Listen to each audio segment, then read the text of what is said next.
poder estar aquí reunidos en el precioso nombre de nuestro Salvador, para honrarle, para bendecirle.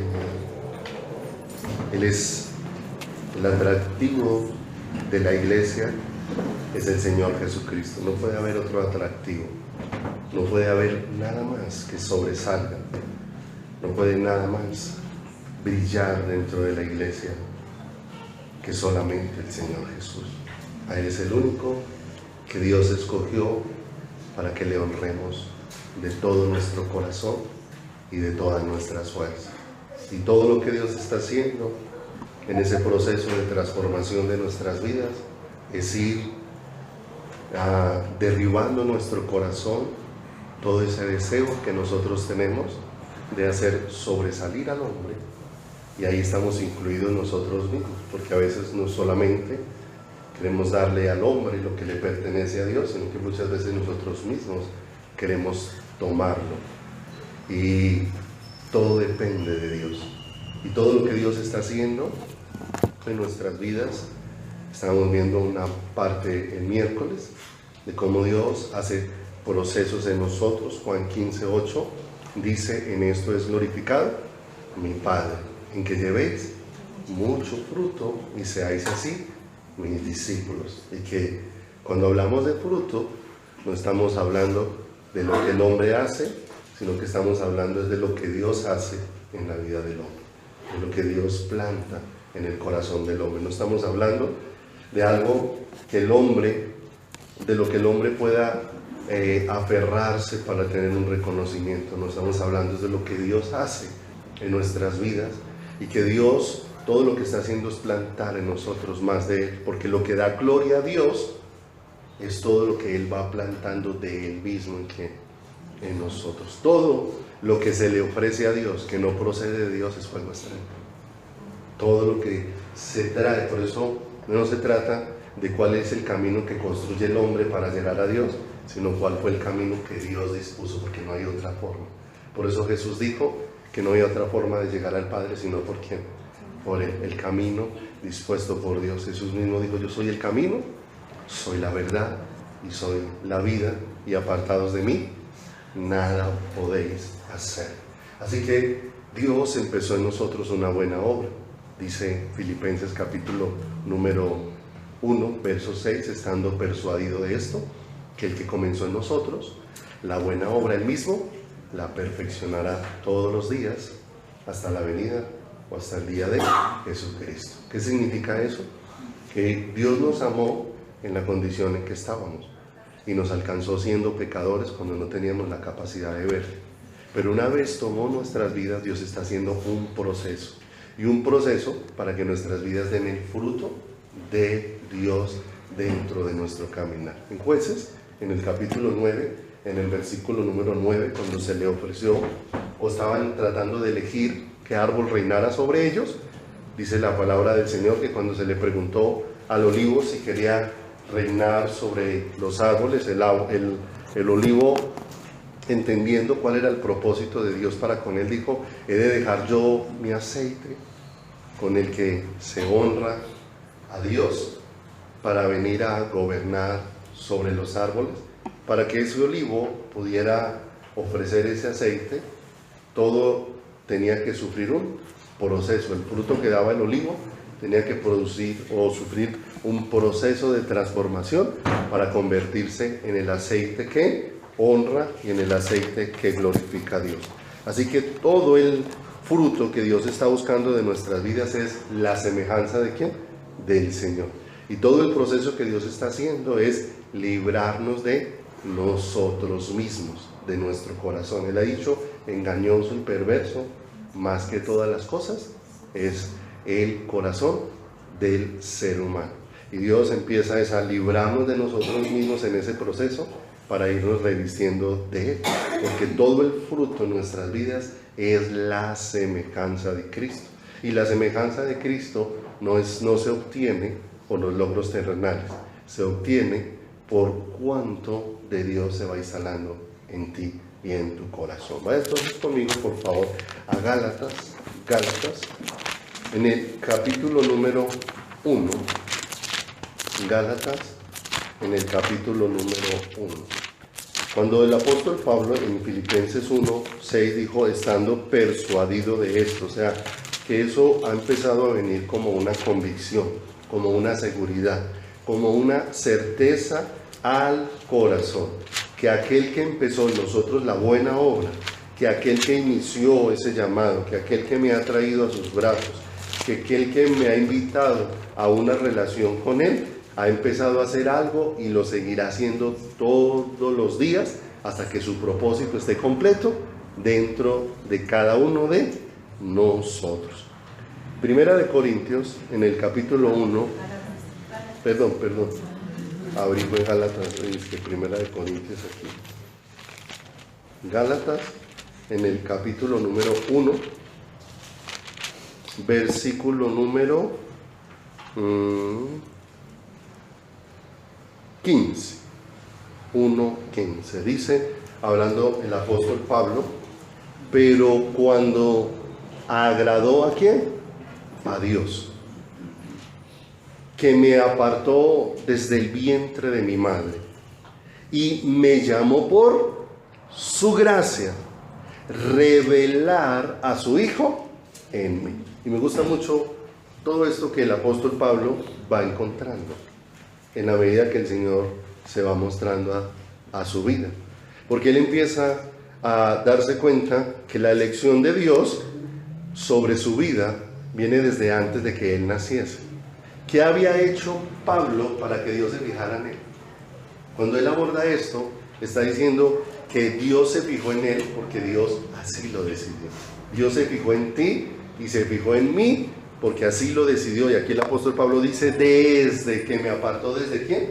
Desde el vientre de mi madre. Desde allí tenía puesto los ojos el Señor. Jeremías también lo expresó, que antes de que él naciese, Dios ya le había escogido. Dios ya había puesto su mirada en él. Y dice, y que me llamó por su gracia. Y la gracia es el favor inmerecido de Dios con un ser pecador, donde Dios le da a un ser lo que ese ser no se merece. Así que el que Dios me haya llamado para estar con él no es algo que yo me haya merecido. Es más, la palabra de Dios dice, por cuanto todos pecaron y están destituidos de la gloria de Dios. Si en la vida espiritual las cosas fueran por merecimientos, entonces ninguno de nosotros estaría en esta mañana aquí. Ninguno de nosotros podría esta mañana estar aquí escuchando la palabra del Señor, ni buscando su rostro. Pero en el verso 16, el Señor deja ver algo muy profundo y hermoso que quiere hacer en nuestras vidas. Y dice, revelar. Y mire que no dice a su Hijo, a mí. Porque una cosa es mostrarle a alguien algo y otra cosa es grabar en ese alguien ese algo. Dos cosas muy diferentes. Y Pablo considera el gran regalo de Dios, que Dios no solamente quiso mostrarle a Jesús, sino que quiso grabar a Jesús mismo en la vida de ¿quién? En la vida del apóstol Pablo. Que en él se pudiera ¿qué? Ver la vida de ¿quién? La vida de su Hijo de una manera sobrenatural. Y eso es hermoso porque nos ayuda a entender todo lo que va sucediendo en nuestro diario vivir. Que todo lo que Dios está haciendo es grabando la vida de su Hijo en mí, grabando su corazón en mí, trayendo su vida e instalándola ¿en quién? E instalándola dentro de mi corazón. Cuando el apóstol Pablo dice persuadido de esto, estaba convencido de todo lo que Dios estaba haciendo todos los días. Por eso los que aman a Dios, todas las cosas nos ayudan a bien, pero nos ayudan a bien para el cumplimiento de ese propósito, de que Dios, la vida de Cristo vaya siendo grabada dentro de ¿quién? Dentro de mi corazón y dentro de todo mi ser. Vaya conmigo a Romanos, por favor, capítulo número 8. Romanos, capítulo número 8.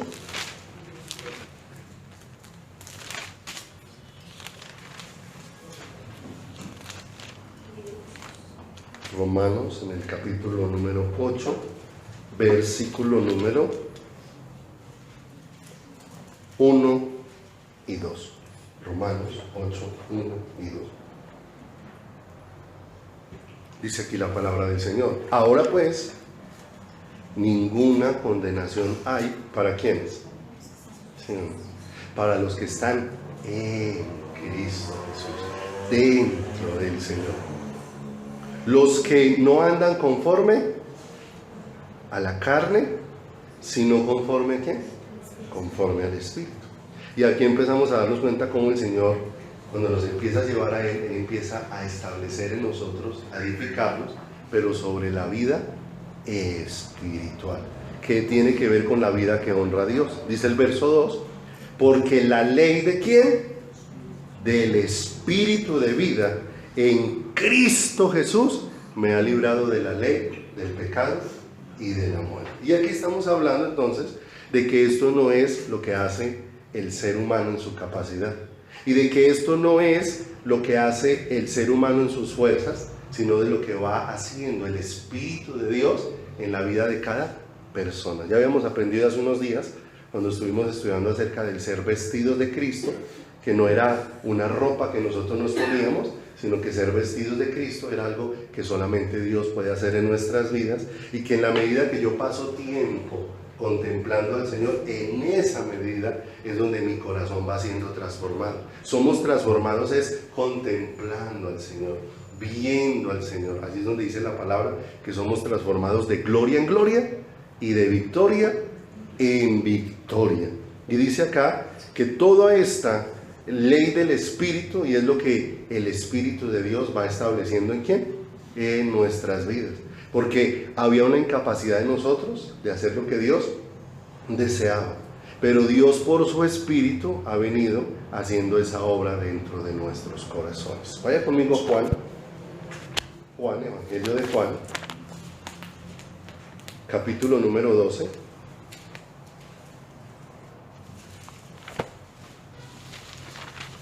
Juan, en el capítulo número 12, en el versículo número 24. Entonces, en toda esta obra y acción que el Espíritu va a ir haciendo en nuestras vidas, nos va llevando a morir a lo natural para ir edificando en nosotros lo espiritual. Todas las estrategias nuestras para ir estableciendo es todo el poder del Señor. Y dice acá en el verso número 24, de cierto os digo, que si el grano de trigo no cae, ¿dónde? En la tierra, ¿y qué le pasa? Y muere, queda solo, pero si muere, ¿lleva qué?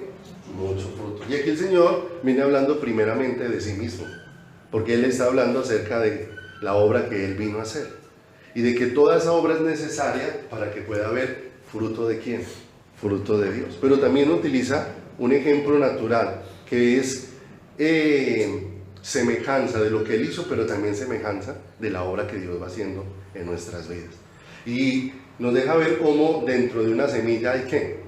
Hay vida.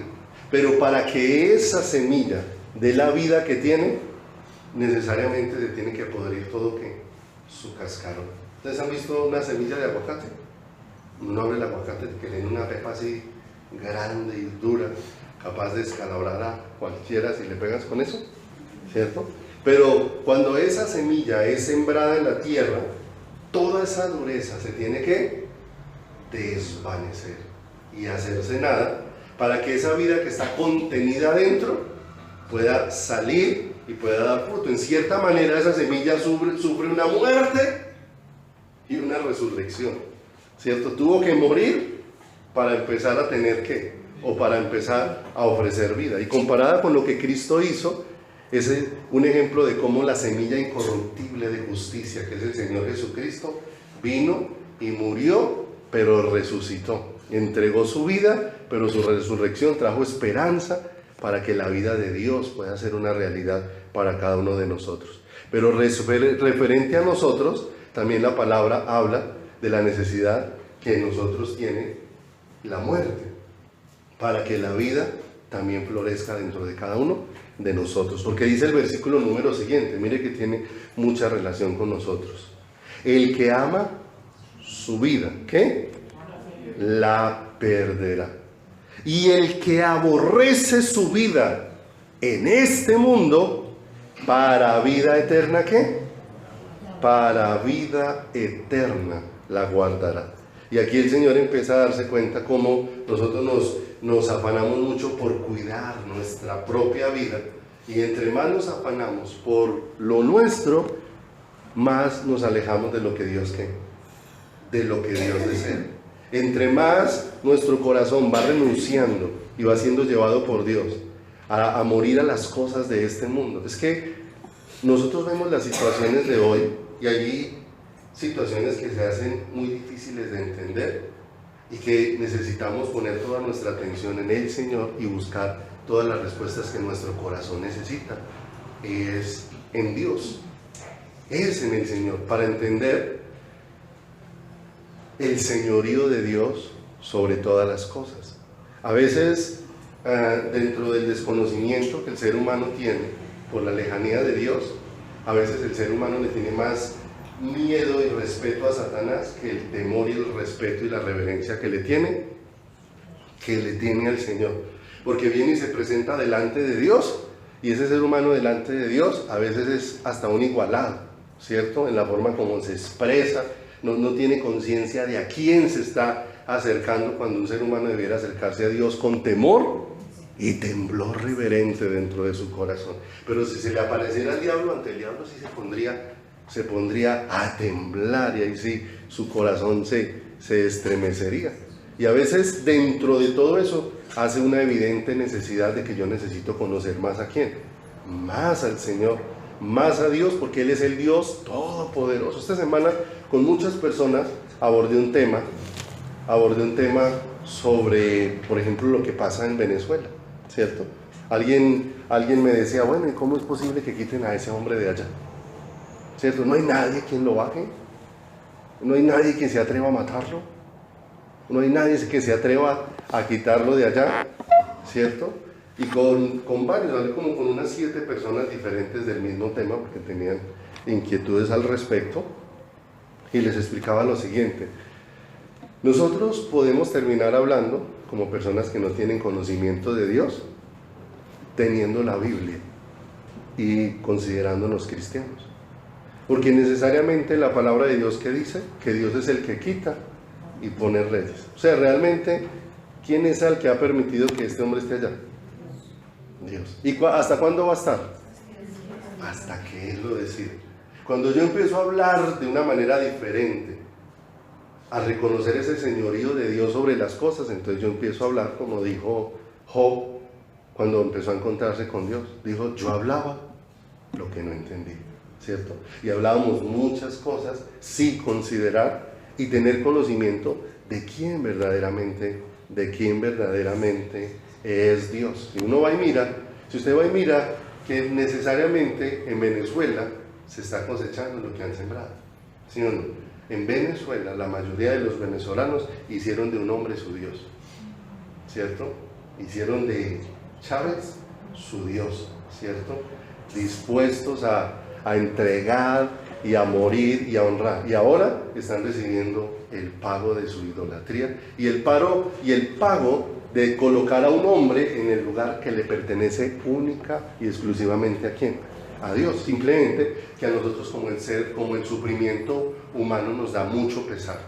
Si hubiera sido en alguna de los sectores de la ciudad de Manizales, durante los días que estaba toda esta situación de la lluvia y de las casas que se derribaron, y tener que ver personas afuera llorando, tener que ver personas que estaban afuera y no los dejaban entrar a sus casas a sacar nada, de ver que no recibían ayuda, de ver, bueno, una cantidad de situaciones que estaban viviendo, uno frente a esa situación el corazón se le desbarata, viendo uno como las personas en todo ese sufrimiento, ¿cierto?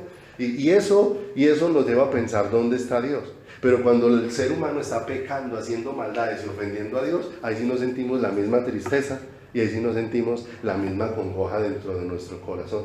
Nos da pesar del sufrimiento humano, pero no nos da esa misma tristeza por la condición en que se encuentra el corazón humano, en que se encuentra la vida de las personas, y que a veces las vidas de las personas solo quieren salir del obstáculo que se encuentran en la vida, pero no quieren llegar a un encuentro con el Señor dentro de su caminar. Y todas estas situaciones nos permiten ir aprendiendo. Claro que nuestro corazón se conmueve frente a una tragedia, frente a una situación difícil, pero también tenemos que darnos cuenta que mayor que esa tragedia es la tragedia que el ser humano está viviendo cada día al vivir apartado de Dios.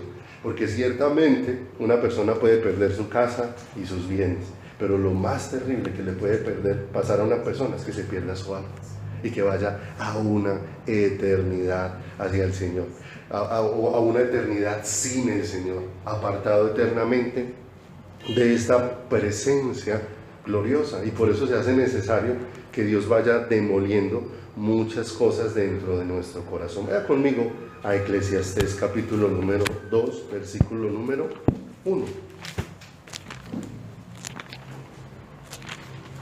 Eclesiastés, en el capítulo número 2, versículo número 1. ¿Cuál es el deseo de Dios? Que vivamos en el Espíritu, pero que no vivamos ¿dónde? En la carne. Que vivamos es una vida sujetos a Dios, donde el Espíritu de Dios va instalando dentro de nosotros todo lo que proviene del Señor. En Eclesiastés vemos a un hombre al que Dios le dio mucho y le dio una sabiduría extraordinaria. Un hombre que inicialmente su intención en lo que pidió parecía ser muy sincera y transparente, pero que cuando lo recibió su corazón se fue en otra dirección. Porque uno ve el comienzo del rey Salomón cuando es nombrado como rey, y la oración de Salomón es que no le está pidiendo al Señor ni riquezas ni nada, sino que le está pidiendo es sabiduría para gobernar. ¿A quién? A ese pueblo. Y es más, el Señor deja ver que toda esa oración es de su agrado. Y es de su agrado porque es Dios mismo el que le dice: por cuanto no me pediste ni riquezas, ni oro, ni poder, sino que me pediste fue sabiduría, te voy a dar sabiduría y te voy a añadir todo ¿qué? Todo lo demás, ¿cierto?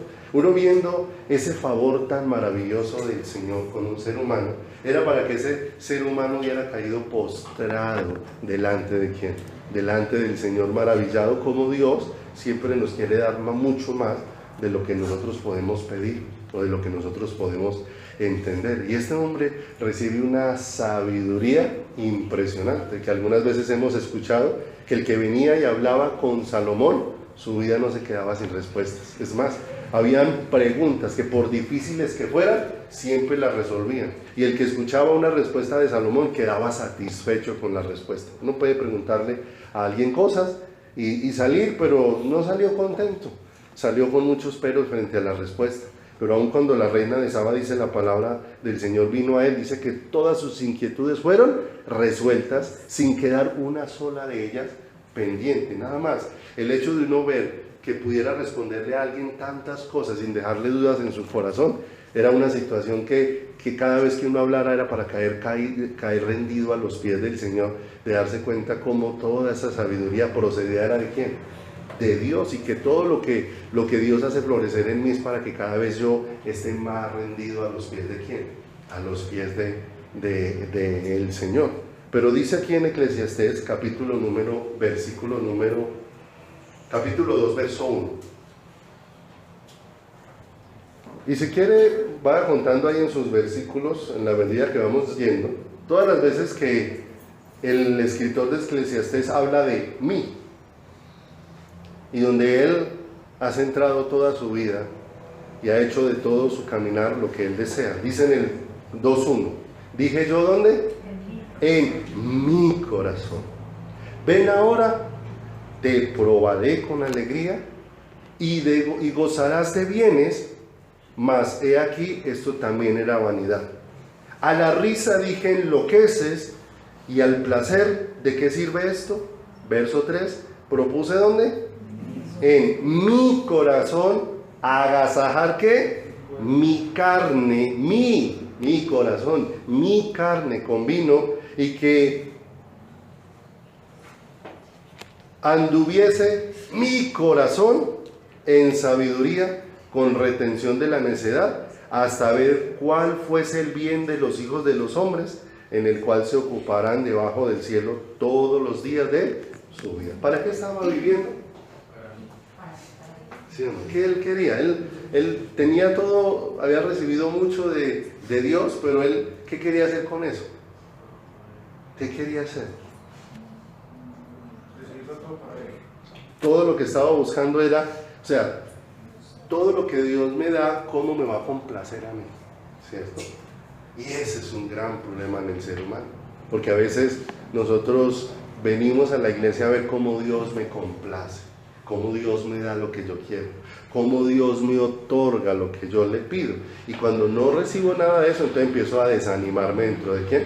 Dentro de mi corazón. Alguna vez una personita que hace parte de la iglesia en el Caribe vino llorando porque su esposa lo había dejado, lo había abandonado y vino destruido. Estaba realmente tan oprimido, entristecido, angustiado en su corazón que estaba cerca aún de pronto de atentar contra su propia vida, de la condición en la que estaba.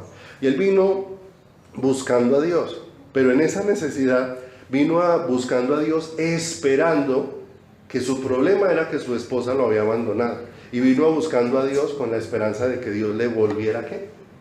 Su esposa, se la trajera de regreso. En esa primera conversación que tuvimos, Dios me dio la gracia de poder no ilusionarlo con algo vano, sino Dios me dio la gracia de poder hablarle en ese momento con mucha claridad. Porque en ese momento, cuando empezamos a hablar, y él decía, y es que yo me entrego a Dios con tal de que regrese a mi esposa, y empecé a compartirle algunas porciones bíblicas y a decirle, mira, bien, vas por buen camino, hay un buen deseo de buscar a Dios, pero vamos a buscar a Dios para encontrarnos con Él. Dios decidirá si te va a regresar o no te va a regresar a las cosas. Porque si tú vienes a buscar a Dios y Dios decide no regresártela, entonces te vas a ir y te vas a alejar de Dios. Y te vas a alejar ofendido con Dios porque Dios no te dio lo que tú venías buscando. Y si buscas a Dios y te encuentras con Él, y en eso Dios quiere añadirte de regreso a tu esposa, entonces jamás tendrás razones para irte, porque te quedaste buscando a Dios por esa razón. Esa persona lleva 9 años en la iglesia, lleva 9 años con nosotros allá en el Caribe, y hasta el día de hoy Dios no le ha regresado a su esposa, no se la regresó. O sea, él vino buscando a Dios porque su esposa lo había abandonado con la esperanza de que Dios se la diera. Han pasado 9 años y nunca Dios le regresó a su esposa. Pero usted ve a esa personita y está tan enamorado del Señor. Es más, vive solo. Él vive solo. Él mismo se cocina, él va y trabaja, él mismo lava su ropa. Pero él mismo dice, y ¿sabe qué, pastor? Y yo nunca me siento solo. Nunca me siento solo. Es más, a veces es un problema hacerlo salir de la casa, ¿cierto? Porque él está afanado de salir de su trabajo, es para irse para su casa. Y uno le pregunta, ¿cómo estás? Dice, no, yo no me siento solo. Yo llego a la casa y yo siento que el Señor está ahí conmigo. Y entonces, mire, si le hubiéramos dicho, sí, venga, busque a Dios, Dios es poderoso y le va a dar a su esposa. Entonces él empieza a aferrarse a Dios para que le va a devolver a su esposa, ¿cierto? En el momento en que él empieza a ver que nada, y que nada, y que nada, y que nada, y que nada, entonces se va a ir defraudado porque Dios no le dio lo que él esperaba. Pero fue una falsa ilusión que nosotros creamos a ofrecerle a una persona tal vez lo que Dios no le ha ofrecido, porque tenemos que discernir. Tal vez Dios nunca le permitió que su esposa volviera con él, porque tal vez si hubiera vuelto con él, tal vez él se hubiera alejado por esa razón. Hay cosas que Dios no nos da porque terminamos yéndonos tras ellas y terminamos dejando a quién, al Señor dentro de nuestro camino. Entonces, cuando uno ve que una persona finalmente se quedó buscando a Dios porque su corazón empezó a encontrarse con Dios, realmente eso es grandioso para el corazón de una persona. Pero ¿qué hizo aquí Salomón con lo que empezó a recibir de Dios? Empezó a buscar es cómo complacerse a sí mismo, cómo deleitarse, y aún cómo complacerse y deleitarse aún en cosas que ni siquiera honraban a quién, honraban al Señor. Y empezó a desplazar a Dios de su corazón. Dice acá en el verso número 4. Y aquí para abajo sí que el mí se asienta y se acrecienta, donde nosotros nos empezamos a dar cuenta que hay algo que Dios tiene que destronar en nuestro corazón. Él ya vino a nuestras vidas y empezó a hacer una obra, pero necesita destronar el yo de mi corazón, el yo de mi vida.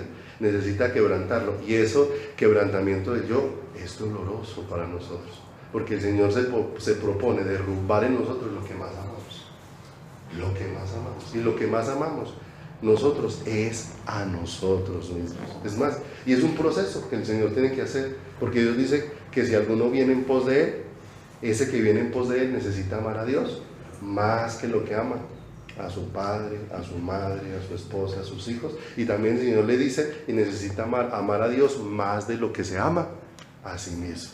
Y dice acá en el verso 4, mire lo que empezó a hacer, dice, engrandecí mis obras, ¿sí o no? Entonces yo tenía una casa pequeña, ya la tengo grande, lujosa, la remodelé, le tengo detalles por todos lados. Dice, edifiqué para mí casas, planté para mí viñas. Después dice, me hice huertos y jardines y planté en ellos árboles de todo fruto. Me hice estanques de aguas para regar de ellos el bosque donde crecían los árboles. Compré siervos y siervas y tuve siervos nacidos en casa, y también tuve posesión grande de vacas, de ovejas, más que todos los que fueron antes de mí. Me amontoné también plata y oro y tesoros preciados de reyes y de provincias. Me hice de cantor. ¿A qué se negó? ¿A qué estaba dedicado? Se hacía casas y decía, ya las tengo todas, pero no, esto no me complace. Entonces voy a hacerme mis rebaños. Se hizo rebaños, nada. Me voy a hacer estanques, me voy a plantar árboles, ¿sí o no? Me voy a hacer mis propios músicos que me canten, ¿sí o no? ¿En qué estaba centrado? Ahora la pregunta es, ¿cuánto estamos viviendo con el concepto de ser cristianos, pero estamos viviendo como creyentes con este pensamiento? Con el pensamiento de vivir todos los días para complacerme a mí mismo, para buscar lo que yo quiero, para buscar lo que yo deseo. Y ahí es donde yo tengo que ir examinando qué alegra mi corazón, o qué es lo que realmente motiva mi caminar, ¿cierto? Porque hay personas que de pronto por ahí no tienen ganas de nada y se lo encuentran unos motivados, pero motivados porque consiguieron una casa. Entonces, lo que lo motivó ahora es que su casa. Porque con nuestros labios es fácil decir que es que mi motivación, mi sustento y mi todo es ¿quién? Y mi todo es el Señor.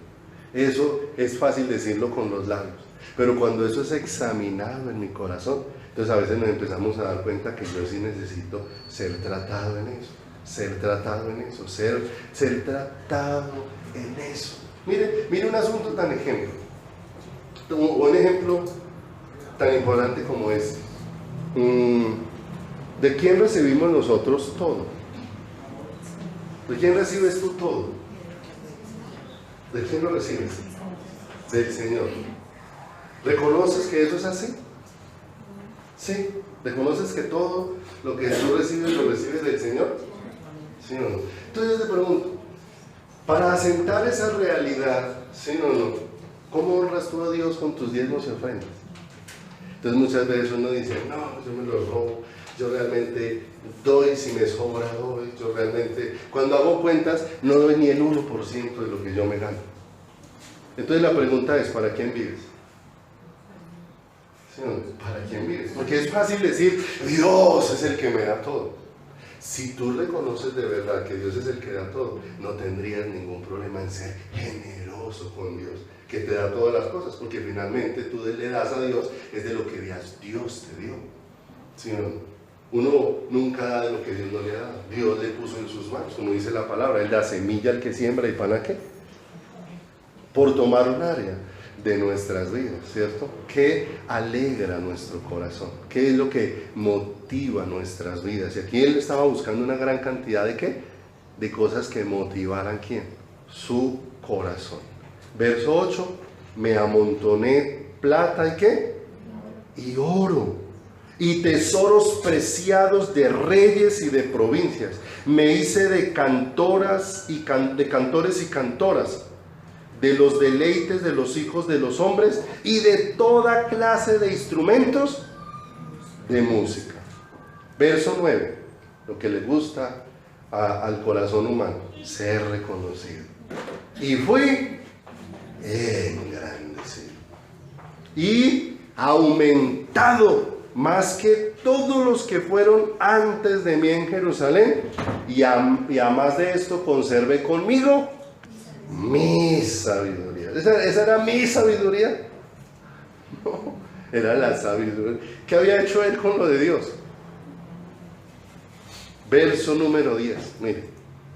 No negué a mis ojos ninguna cosa que deseara, ni aparté mi corazón de placer alguno, porque mi corazón gozó de todo mi trabajo, y esta fue mi parte de toda mi faena. Miré luego yo todas las obras que habían hecho mis manos, y el trabajo que tomé para hacerlas, y he aquí todo era vacío. Todo era vacío. ¿Y era qué? Aparte de vacío, aflicción de qué? De espíritu. O sea, que ¿cuánto le aportó todo esto a la vida espiritual de él? ¿Cuánto le, sí o no? Por eso lo llama ahí aflicción de espíritu. ¿Cuánto le aportó a la vida espiritual? Los que venimos al Señor, ¿qué es lo que Dios empieza a instalar en nosotros? Vida espiritual. ¿Y a cuántas cosas estamos dedicados y entregados que no aportan vida espiritual? ¿A quién? A mi corazón y a todo mi ser. Nos alimentamos más de lo que no edifica que de las cosas que nos edifican. ¿En quién? En el Señor, en nuestro caminar. ¿Dónde tenía puesta la mirada este ser humano? En tantas cosas. ¿Y a dónde tenía el Señor en su corazón? ¿Dónde estaba su mirada y su búsqueda del Señor? Lo que pasa es que frente a un mundo que todos los días está sembrando el tener, el lograr, el ser reconocido, porque pareciera que una frase que usan de burla en el teléfono, en los programas de televisión, pareciera ser solo una frase de burla, pero cuando la llevamos a la realidad, para hacer es una realidad sobre la que todo el mundo vive, ¿cierto? Y es la frase esa de ¿quién soy yo?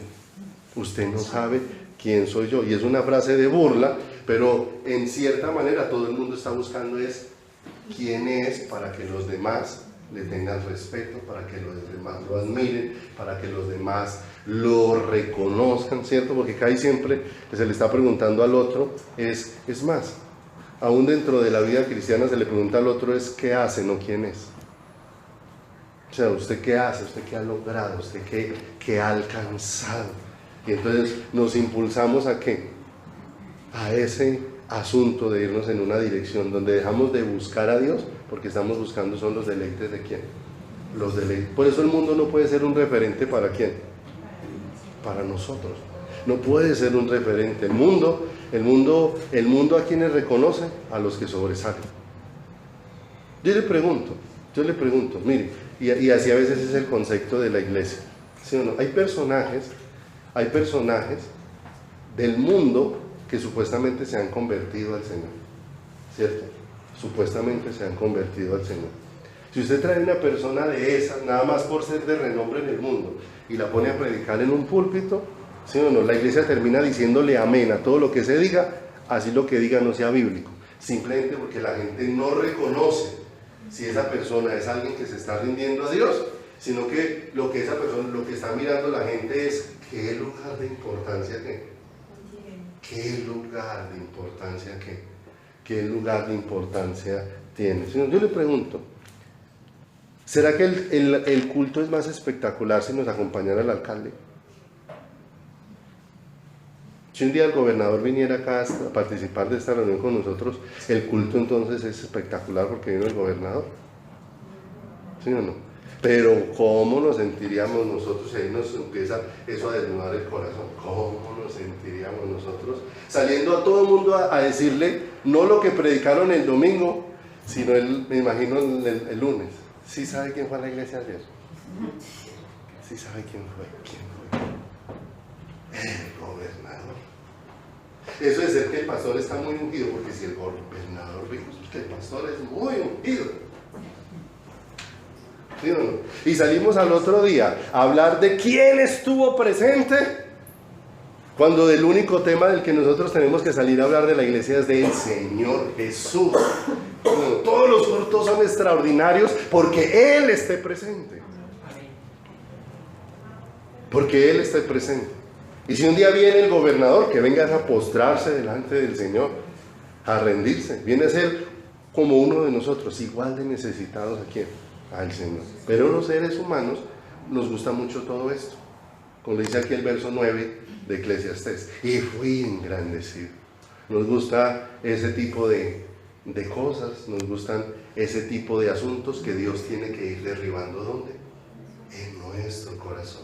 Porque por buscar todas estas cosas terminamos dejando de buscar a quién, de buscar al Señor, y poniendo nuestro corazón en las cosas pasajeras, en las cosas terrenales, y dejamos de tener toda nuestra pasión en quién, en el Señor Jesucristo. ¿Cuál es el anhelo y el deseo de nuestro corazón? Vaya conmigo a Lucas 15, por favor.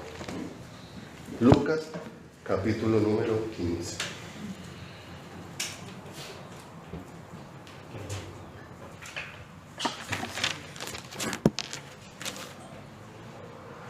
Lucas capítulo número 15, versículo número 11. Habla aquí una parábola del hijo pródigo, y habla de un hombre que tenía, ¿cuántos hijos? Dice el verso 11. 2 hijos. Y dice, y el menor de ellos dijo a su padre, dame la parte de los bienes que me corresponde, ¿cierto? El hijo menor estaba pidiendo la herencia. ¿Estaba pensando en irse de su casa? No, él ahí estaba pensando solamente en que le dieran ¿qué? La herencia. Y el padre de familia respondió, ¿cuántos hijos tenía? 2. ¿Cuántos le pidieron la herencia? 1. ¿Pero a cuántos les repartió? ¿Qué dice ahí el versículo? Y les repartió los bienes. O sea que tanto al hijo mayor como al menor, el padre les dio ¿qué? Su herencia. Y dice ahí, verso número 13, no muchos días después, juntándolo todo, el hijo menor ¿qué? Se fue, ¿cierto? O sea que el que yo reciba bendiciones no va a retener mi corazón en la casa de Dios. Yo puedo recibir muchas cosas buenas, pero eso no va a retener. ¿Este hijo recibió todos los bienes, pero se quedó en casa? No, ya él sentía que no había que lo retuviera, que hiciera que se quedara en ese lugar. Y cuando miramos la vida de este primer hijo menor que se fue de la casa, nosotros empezamos a hacer una lectura de que este hombre empezó en relación con nuestra vida espiritual, empezó a alejarse ¿de qué? De Dios. Y como se alejó de Dios, terminó con una vida llena de perdición. Malgastó todo, acabó con todo, quedó totalmente arruinado, es su condición. Así que nosotros miramos la vida de este primer joven y lo vemos como una persona que tiene una gran necesidad de Dios. Dice que su necesidad y su condición había llegado tan crítica y su crisis había tocado tanto fondo que mire lo que dice el verso 16, del capítulo 15. Y deseaba llenar su vientre de las algarrobas que comían los cerdos, pero nadie le daba. O sea, él estaba dispuesto a comer de lo que le echaban a los cerdos, pero su condición estaba tan crítica que ni siquiera de eso le ofrecían. Ni siquiera, él estaba dispuesto a comérselo, pero nadie le da. Estaba crítica su condición. ¿Sí? Entonces uno mira a esa persona y uno dice, ¿cuánta necesidad tenía él de Dios? Muchísima, muchísima necesidad. Finalmente llega el momento donde él levanta la mirada al cielo y decide regresar a la casa de su padre. Pero la razón por la que decide regresar no es porque de pronto hubiera encontrado que lo que él necesitaba era el amor de su padre, sino que él de pronto pensó y dijo, en la casa de mi padre los jornaleros no aguantan hambre y tienen donde dormir. Es más, él tenía el pensamiento de regresar a la casa de su padre, no como un hijo, sino como un jornalero, que lo recibiera para ponerse a trabajar allá y su alegría sería tener comida y tener vestido. Pero cuando regresa, ¿con qué se encuentra? Con que su padre salió ¿a qué? A recibirlo con un amor impresionante. Y aquel día, ese hijo menor encontró algo que jamás había visto. Y que era que lo que él realmente necesitaba era el amor de su padre. Era el amor de su padre. Que lo que necesitaba no eran bienes. Que lo que necesitaba no era una mejor economía. Que lo que necesitaba no era una mejor salud. Que lo que necesitaba no era una mejor familia. Que lo que necesitaba era el amor del padre. ¿Dentro de quién? Dentro de su corazón. Finalmente regresa. Cuando regresa hay tanta alegría en el corazón del padre, le manda a poner vestido nuevo, zapatos nuevos, anillos nuevos, y mandó matar el becerro. ¿qué? El becerro gordo. ¿Pero quién había estado en casa? El hermano mayor. Nunca se había ido. El asunto es que este hermano que está en casa nos deja ver cómo una persona puede también estar dentro, sin haberse ido a hacer maldades, sin haberse ido a hacer daño, sin haberse ido a malgastar su vida, y estar en su corazón en la misma condición del que se fue. En la misma condición del que se fue. Porque dice acá la palabra del Señor, ahí en el verso 25, dice, y su hijo mayor estaba en el campo. Y cuando vino y llegó cerca de la casa, oyó la música y las danzas. Y llamando a uno de los criados, le preguntó ¿qué era aquello? 15:27. Él le dijo, tu hermano ha venido y tu padre ha hecho matar el becerro gordo por haberle recibido bueno y sano. Entonces, ¿qué hizo el hermano mayor? Se enojó y no quería entrar. Salió por tanto su padre. Mire, el padre salió a recibir al que había regresado malgastando todo. Y ahora ese que no quería entrar, ¿quién fue el que salió a buscarlo? No le mandó una razón, no le mandó a decir, él mismo salió a buscarlo. Su padre salió y le rogaba que entrase. Mas él respondiendo dijo al padre, ¿quién está hablando con el padre? El hijo mayor, el que nunca se fue de la casa, el que no se pierde los cultos, el que va a los ayunos, el que lee la Biblia, el que cuando se examina dice, no, yo prostíbulo no visito, no, yo no robo, no, yo no hago maldades, no, yo no hago esto, no, yo no hago lo otro, ¿cierto? Pero hay gente que sí la embarra mucho, ¿cierto? Y dice, mas él respondiendo dijo al padre, he aquí, tantos años te sirvo, no habiéndote desobedecido jamás, y nunca me has dado ni un cabrito para grosarme con mis... ¿Sí o no? ¿Cómo se sentía él? Estaba en la casa con el padre teniendo todo, y con esta expresión él está diciendo, nunca me he sentido amado. Nunca me he sentido ¿qué? Amado. Ahora, con lo que está diciendo tiene razón. Porque si usted se devuelve al verso 12, en el verso 12 dice, les repartió los bienes. Le había dado ya su parte, pero él ahora le está diciendo, pero usted a mí no me ha dado ni un cabrito. Ni un cabrito. ¿Y sabe por qué uno se puede sentir así? Porque yo puedo tener todo, pero si no tengo el amor del Padre, no puedo disfrutar de nada.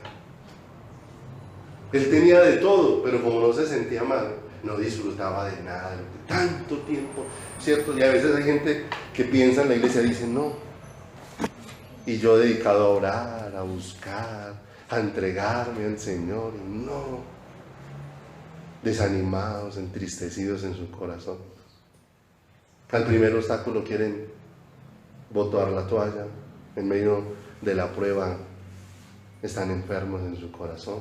Pero la pregunta es, ¿quién estaba más necesitado de los dos? ¿El que se fue y malgastó o el que se quedó en casa? Los dos estaban en la misma condición. Necesitaban encontrarse ¿con quién? Con el amor del Padre, con el corazón del Padre. Entender que lo que necesitaban no eran cosas materiales, porque ese hijo mayor ya las tenía, pero cuando apareció una situación, no podía disfrutar de esa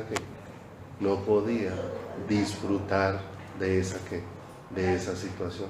Entonces mire cómo Dios sí tiene que librarnos de todo ese apego que nosotros tenemos a tantas cosas. Apegos a tantas cosas, pero no un apego profundo en el corazón hacia el Señor. Porque cuando hay un apego profundo al corazón del Señor, con nada o con mucho, disfrutas de Dios. Con nada o con mucho, disfrutas de Dios. Porque Dios se convierte en la razón que llena tu corazón, en la razón que llena tu ser, en la razón, en el ser que inunda todo tu corazón y toda tu vida. Pero ¿qué es lo que está buscando tu corazón? Recuerde, ¿en qué estaba centrado Eclesiastés? Mi corazón, mis anhelos, mis deseos, mi. Y después cambió a me hice. ¿Dónde estaba? ¿Sí o no? ¿Qué estaba buscando su corazón? ¿A Dios? ¿Tenía un anhelo profundo por el Señor? No. Tal vez sí quería estar con el Señor, pero para que el Señor pusiera su aprobación sobre eso, como tantas veces queremos hacer. Que queremos orar es para que Dios apruebe lo que yo pienso y los planes que yo tengo, y no para venirle a decir, Señor, si estos planes no son, desbarátelos y pon los tuyos, ¿cierto? Y cuando Dios los empieza a desbaratar, entonces nos enojamos. Hay personas que ponen las cosas en las manos de Dios y oran. Señor, pongo en tus manos este negocio, si es tu voluntad, Señor, que sea, y si no es tu voluntad, que no sea. Y en la oración así todos mansiticos, ¿cierto? Y después sale y no salió el negocio. Entonces dicen, no, ¿para qué creer en Dios? Y yo lo puse en las manos de Dios y yo le entregué todo a Dios y mire, no me sale nada. Pero si usted dijo, Señor, que sea tu voluntad, y Dios le está diciendo, con ese no, mi voluntad es no. Entonces, ¿por qué no sale agradecido y le dice, Señor, gracias, Padre? No me gustas que me digas no, Señor, pero dame corazón para aceptarlo. Porque es cierto, o sea, nosotros frente a uno no estamos contentos, pero sí podemos, si lo pusimos en las manos de Dios y que Dios sea el que decida, entonces yo tengo que estar dispuesto a sujetarme a la decisión de quién, a la decisión de Dios, al anhelo del Señor. ¿Qué necesitaba este hijo mayor? Encontrarse. Mire lo que dice el verso número 30. Mire cómo él está de descontento. Pero cuando vino tu hijo, se consideraba el hijo. Mire que es como una palabra más bien despectiva ahí. Pero cuando vino tu hijo, que ha consumido tus bienes con rameras, has hecho matar para él el becerro gordo. Él entonces le dijo, mire el corazón de este padre, hijo, siempre estás conmigo y todas mis cosas son, si no disfrutas, ¿qué no quieres? Mas era necesario hacer fiesta y regocijarnos porque tu hermano era muerto y ha revivido, se había perdido y es hallado. Va conmigo a las siguientes citas, por favor. Romanos,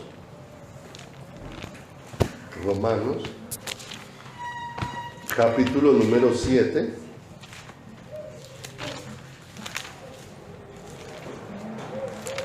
Romanos, capítulo número 7, versículo número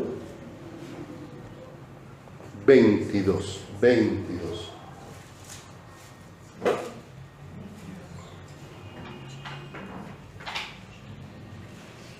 Mire lo que dice aquí la palabra. Porque según el hombre interior que hago, me deleito en la ley de quién. Y ahí está hablando es de ese ser espiritual, ¿cierto? El hombre interior es el ser espiritual, ¿cierto? ¿Qué hace ese ser espiritual? ¿En qué se regocija? En la ley de Dios.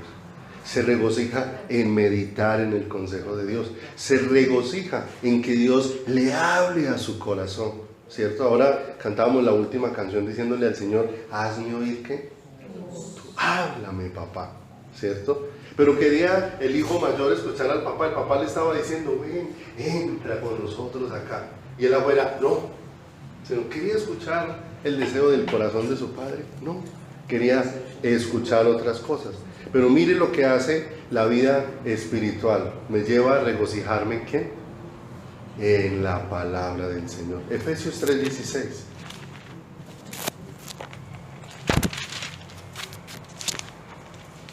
La vida espiritual, ¿dónde busca su regocijo? En el Señor.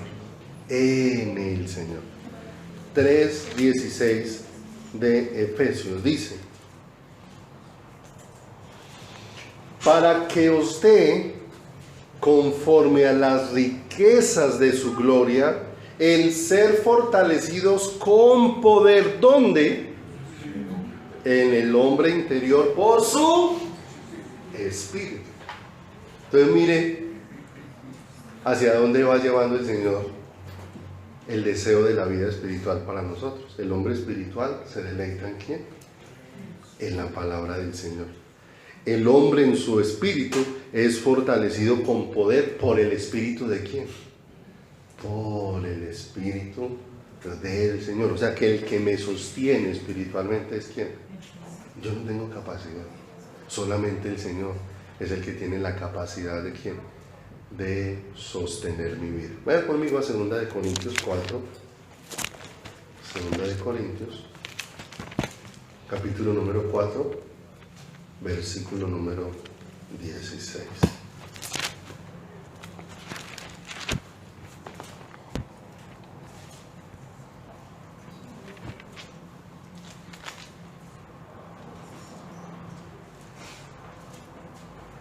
Mire lo que dice. Por tanto, no desmayamos. Antes, aunque nuestro hombre exterior, ¿sí? ¿Ha cambiado su cuerpo? ¿Ha cambiado? ¿Sí?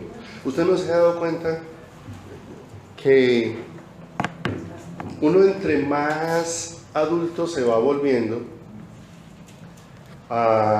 tiene la oportunidad de irse volviendo más dependiente del Señor? ¿Y sabe por qué? Porque en la medida que mi cuerpo se va desgastando, me voy dando cuenta que voy perdiendo capacidades, ¿cierto? No sé si ha percibido que uno entre más adulto se va volviendo, ¿sí o no? Cosas a las que antes se arriesgaba ya no se arriesga, ¿cierto? Antes uno decía, no, yo comienzo un negocio sin ser, con la sola cédula empiezo un negocio, ¿sí o no?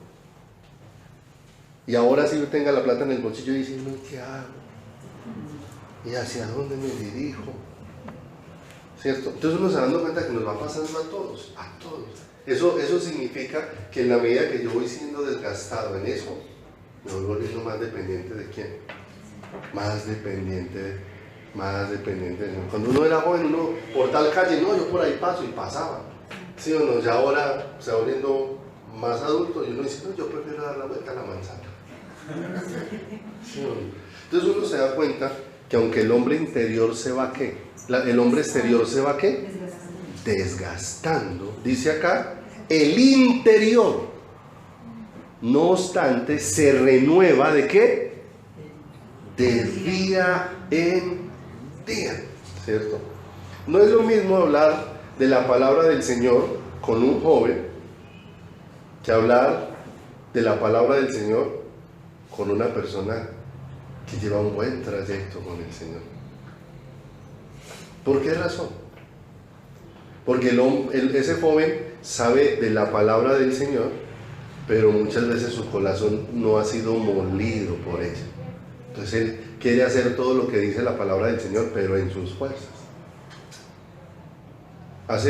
En estos tiempos me he encontrado algo bien particular que me llama mucho la atención. Hay mucha gente que ha decidido no volver a congregarse. Y uno habla con ellos. Y tienen muchas razones. Es que la iglesia hace esto, es que los pastores son lo otro, ¿cierto? Bueno, está bien, ¿cierto? Está bien que miren todos esos aspectos. ¿Cuál es el asunto? El asunto es si eso es de verdad una realidad o es una excusa que han tomado en su corazón. Porque con los que he hablado nos pusimos a hablar del Señor y de pronto uno de ellos, mientras hablaba con él, dijo: pastor, quiero abrirle mi corazón.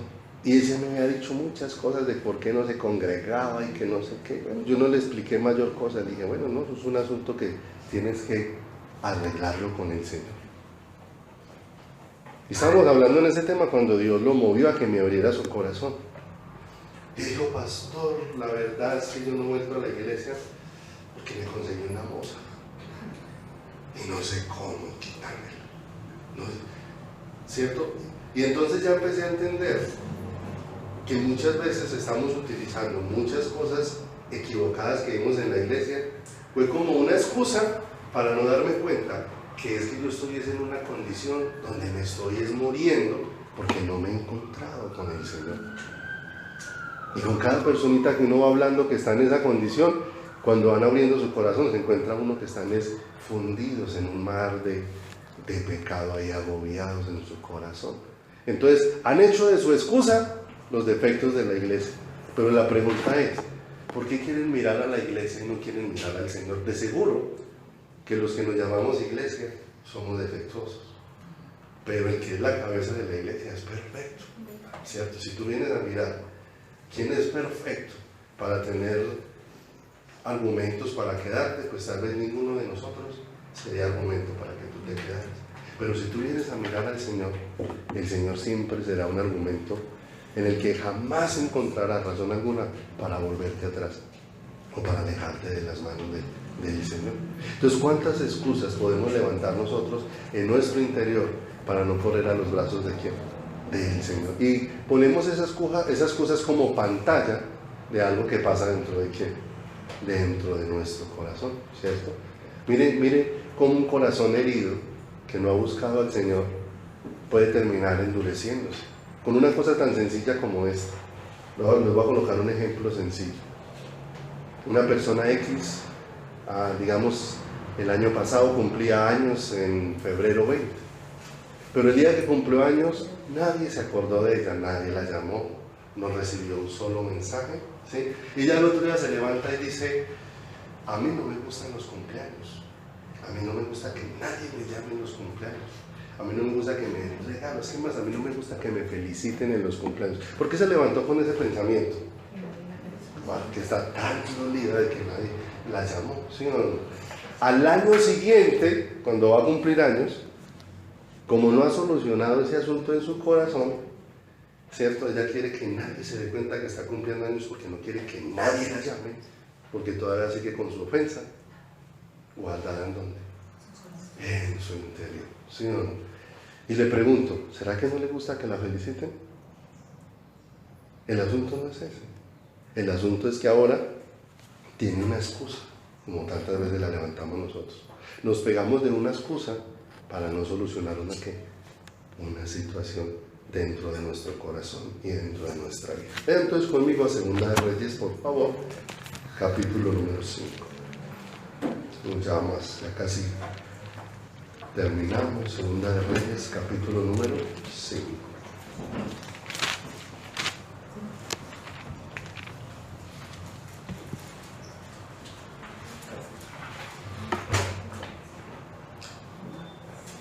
Verso 1.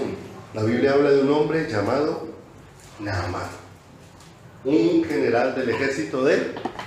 Sí. Y miremos la condición que este hombre tenía. Verso 1. Naamán, general del ejército del rey de Siria. ¿Tenía buena posición? Buena posición. Dice: era varón grande delante de su, o sea que era una persona tenida en alta estima. Dice, ahí mismo lo dice, y lo tenía en alta estima, porque por medio de él había dado el Señor salvación a Siria. Este era hombre valeroso ¿sí o no? Hasta el momento la descripción de la persona, ¿sí o no?, pareciera ser muy buena, ¿sí o no? No una persona que tiene una alta dignidad en el Estado, tiene un reconocimiento, ha tenido logros, ha tenido victorias, tal vez su situación económica es buena, todo ese tipo de cosas, y es más, habla de la valentía, de lo valoroso que este hombre podía ser, pero cuando dice la palabra después de eso pone una coma y dice pero leproso. Y ya frente a esa condición se derribaba todo lo que él tenía, ¿cierto?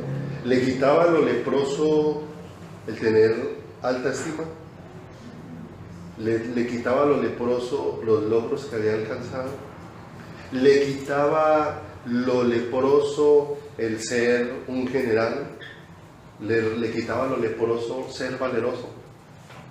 ¿Eso le quitaba lo leproso? No, se podía ver bien vestidito con su uniforme, con sus estrellas, ¿cierto?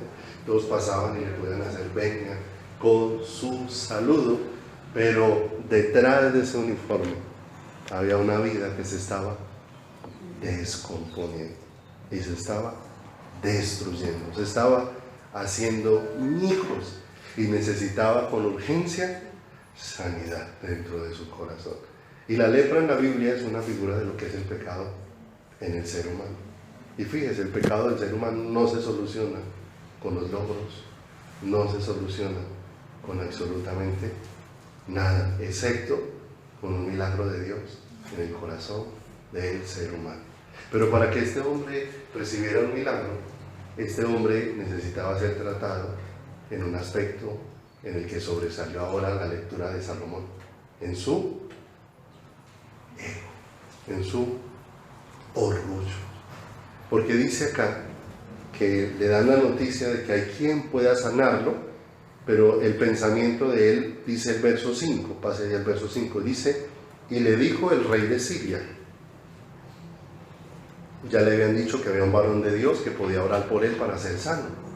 Y dice, y le dijo el rey de Siria, anda, ve y yo enviaré cartas al rey de Israel.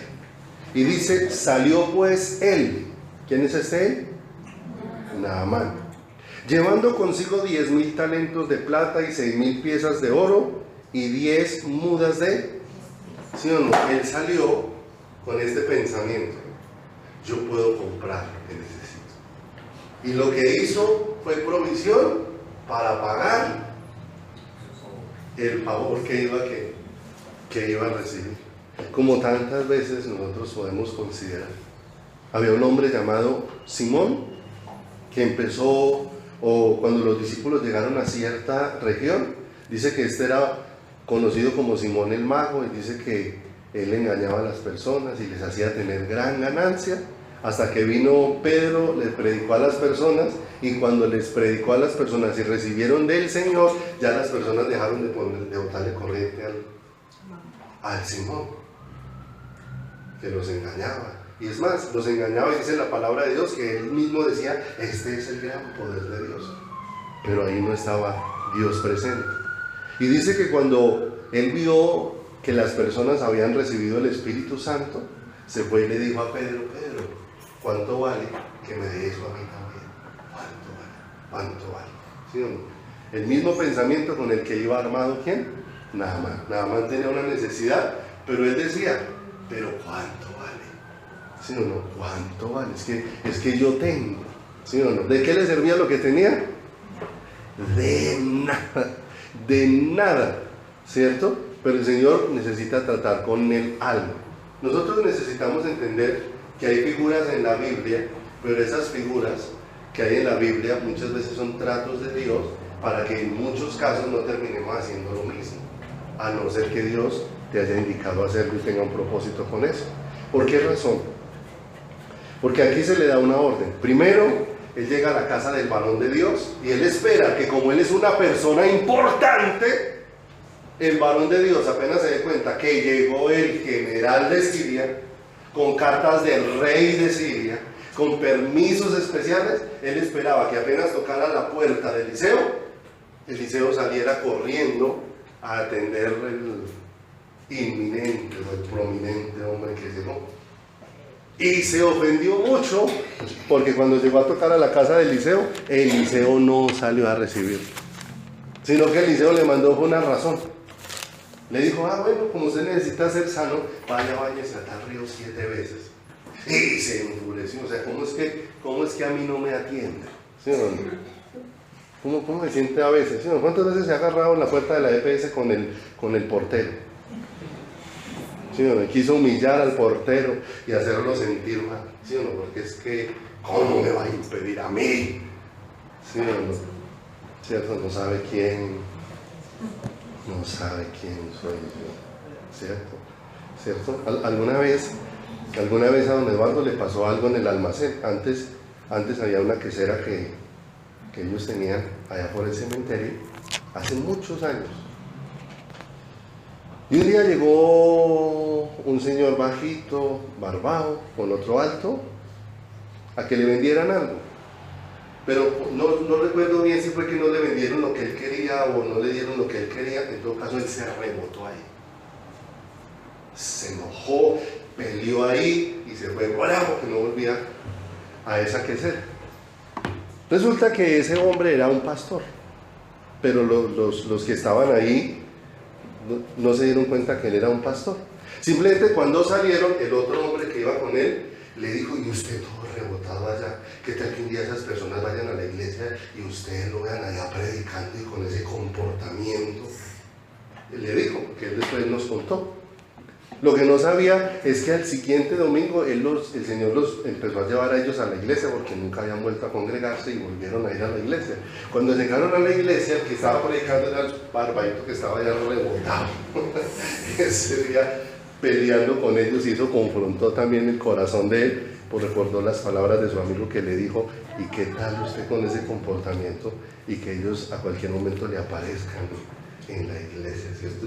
Y precisamente ayer hablaba con alguien y le decía, vea, tienes que cambiar tu actitud, te invito a que busques mucho del Señor, porque tal tú, como eres de alzado, y un día el Señor te ponga a predicar en la iglesia, y preciso ese día el Señor te pone a predicar sobre mansedumbre, y cuando levantas la cabeza, esos compañeros tuyos de trabajo con los que has sido alzado, ese día el Señor los trajo y se los sentó ahí.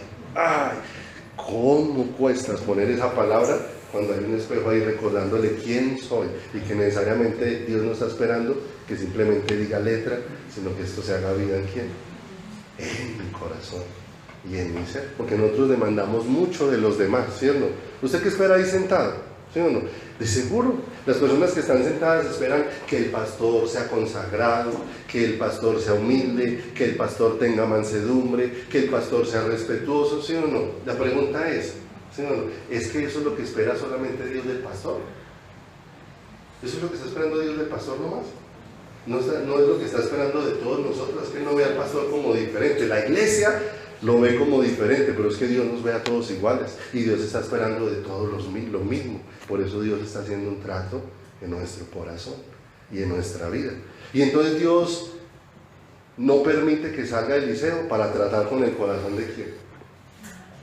Pero al lado teníamos que le rogaban, no, nada más, pues si ya vino hasta aquí, y si se va y se baña allá, pues hágale. Finalmente lo convencieron y fue. Cuando vio el río no le gustó. Hay mejores ríos en Siria, que hay mejores sitios para que me manden a este sitio. Y los que están al lado, venga, pero usted va a ser sano. Y el Señor lo pone a zambullirse ¿cuántas veces? Cierto, ¿sí o no? Porque antes del Señor estar sanando su lepra, estaba sanando el orgullo de su corazón, que no le dejaba ver a Dios. Y se metió la primera y salió, ¿sí o no? Me pasa como cuando uno va lavando ropa, uno espera que en la primera estregadita uno ve que ya le empezó a salir el mugre, que uno le estregue otro poquito y ve que ya le va saliendo la mancha. El asunto es que él ya se ha metido 5 veces y sale y está igual. Entonces finalmente empieza a pensar que eso no vale la pena, porque tantas metidas, tantas zambullidas y no veo absolutamente ningún cambio dentro de mi corazón. ¿Pero a qué lo estaba llevando el Señor? A que se quebrantara lo que Él quería y que su corazón aprendiera a sujetarse al Señor. Porque el asunto no era que fuera mágico sumergirse 7 veces en el agua. El asunto era que Dios estaba haciendo un trato para poder depositar de Él sobre ese corazón, para que Él apreciara eso que Dios iba a depositar en Él. Finalmente, a la séptima se sumergió, y cuando salió dice que tenía otra vez su piel como la piel de un bebé, ¿cierto? Todo ese proceso, usted se imagina cuando usted sale y ve que todo eso que tenía, que era imposible quitarlo, y usted sale y ya no está, porque ha sucedido un milagro del Señor. Yo no sé si ese sitio donde había tanto orgullo, de pronto se volvió un sitio de quebrantamiento.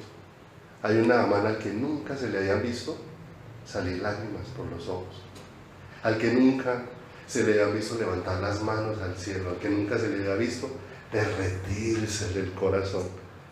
Y es más, él salió de allá feliz, pero se acordaba que él había traído con qué pagar, ¿cierto? Con qué pagar. Y salió a encontrarse con Eliseo y le dijo, bueno, voy a pagar lo que hiciste. Y Eliseo le dice, no, eso no se puede pagar. Y yo no le puedo recibir nada. Primero, que yo no he hecho nada. Si pasó algo con tu vida, lo hizo el Señor. O sea, yo no tengo nada que ver. No tengo nada que ver en eso. Eso lo hizo fue el Señor. Y segundo, si vas a pagar algo, si algo vas a recompensar, lo mejor que puedes hacer es dedicarle tu vida al Señor, porque todo le pertenece a Él. Y dice que Naamán volvió y se fue con todo lo que tenía de regreso, pero iba feliz para su casa. Además, él iba con el pensamiento, dice, yo le sirvo al rey de Siria, él tiene un ídolo, a mí me toca arrodillarme, pero Señor, yo me arrodillo porque tengo que cumplir con mi trabajo, Señor, pero tú sabes que mi corazón es tuyo. Es lo que dice, lo que expresó ahí Naamán en la palabra. Pero dice que había otro por ahí que no quería, que no entendió el mensaje tan poderoso, y dice que el criado de Eliseo sí dijo, oiga, ¿cómo desperdiciar eso? ¿Cómo ese hombre teniendo tanta plata y no recibísela? Y salió corriendo al camino con un poco de mentiras. Pues recogió plata, se llevó los vestidos, los escondió en su casa y después llegó como si nada a donde Eliseo. Lo que no se acordaba él era que Eliseo tenía un don de Dios, que él sabía, Dios le mostraba lo que pasaba en otro lado. Lo habíamos visto en esos días, que el rey enemigo de Israel hacía planes en el escondite y eso se lo decía el Señor a Eliseo. Y dice que finalmente concluyó la historia en que la lepra que se le quitó a Naamán se le pegó a quién, a Giezi, el criado de quién, del Señor. Lo que el otro despreció, hubo otro que dijo, no, yo eso sí lo abrazo, ¿cierto? ¿Cómo nosotros soltar al Señor para abrazar aquello que nos llena de lepra en el corazón? ¿Cómo soltar al Señor? Por eso Dios está haciendo un trato. Recuerden, el asunto no es, el tener no es malo, el asunto es dónde está nuestro corazón. ¿Qué fue lo que el Señor le dijo a los ricos? Que no pusieran su confianza en las riquezas, las cuales son efímeras, sino que pusieran su confianza en el Dios vivo que nos da todas las cosas en abundancia, y no solamente eso, sino que nos permite disfrutarlas. Vayan conmigo a estas dos citas, ya vamos a terminar. Salmo 119, Salmos, libro de Salmos, 119, versículo número 67. Salmo 119, 67 dice, si Steven me va acompañando, por favor. Antes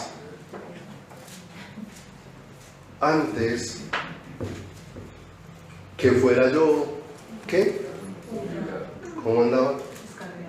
Descarriado andaba, mas ahora guardo. ¿Cómo estaba Naamán antes de ser tratado en su orgullo y ser quitada su lepra? Descarriado. Ahora pasé al verso número 71. ¿Cómo está ahora cuando sale y se ve limpio, su piel nueva como la de un bebé? Bueno me es haber sido humillado, para que aprenda ¿qué? Tus estatutos. Isaías Terminemos con la lectura de esta porción, Isaías 57, versículo número 15. Isaías 57, 15 dice: porque así dijo el alto y sublime, el que habita en la eternidad y cuyo nombre es el Santo. Yo habito en la altura y la santidad, pero también habita con el quebrantado y humilde de espíritu. Y mire esa condición de quebrantamiento y humildad que hace, dice, para hacer vivir el espíritu de los humildes, ¿cierto? Y para darle vida al corazón de los quebrantados. Humillar en la Biblia no es pisotear, es el concepto nuestro, ¿cierto? Uno dice yo no me dejo humillar y es yo no me dejo pisotear. Pero en la Biblia, humillar es a la condición donde Dios me lleva para que yo reconozca mi necesidad de Él, ¿cierto? Eso es humillar. Dios me lleva a una condición donde yo reconozca mi necesidad de Él. Bueno me es haber sido humillado, bueno me es haber sido llevado a una condición donde me dé cuenta cuánto necesito de quién, de Dios, y toda mi mirada esté puesta en Él, porque a esos a los que el Señor pone en esa condición, dice acá la palabra del Señor, que el Señor los hace vivir por su espíritu, dice Isaías, y también a ellos les vivifica el qué, les llena el corazón de la vida de Él. Qué hermoso. Es ahí donde el Señor nos lleva a depender de Él con todo nuestro corazón y con toda nuestra vida. Bienaventurados los pobres de espíritu, porque de ellos es el reino de los cielos. Te pones sobre tus pies. Vamos a orar con gratitud al Señor. Padre, le damos muchas gracias